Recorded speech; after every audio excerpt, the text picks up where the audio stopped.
उपलब्ध करून देण्यासाठी महापालिकेच्या वतीने प्रयत्न केले जातील अशी ग्वाही आयुक्त शुभम गुप्ता यांनी दिली आहे। महापालिका अंतर्गत राष्ट्रीय नागरी उपजीविका अभियानाची अंमलबजावणी महापालिका क्षेत्रात करण्यात येत आहे। या अंतर्गत मिरज येथील समतानगरमध्ये महिलांकरिता आर्थिक साक्षरता शिबिर आयोजित केले होते। यावेळी आयुक्त शुभम गुप्ता मार्गदर्शन करत होते।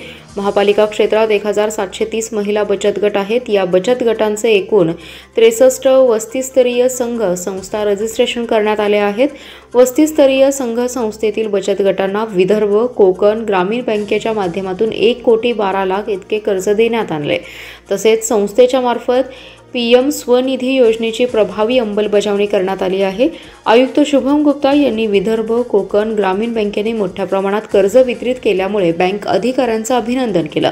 याशिवाय महिला बचत गटांना इतर बँकांनी पुढाकार घेऊन कर्ज उपलब्ध करून देण्यात यावे आणि कर्ज घेतल्यानंतर महिलांनी उत्पादन केलेल्या वस्तू विक्रीकरिता बाजारपेठ उपलब्ध करून देण्याची ग्वाही आयुक्तांनी दिली आहे।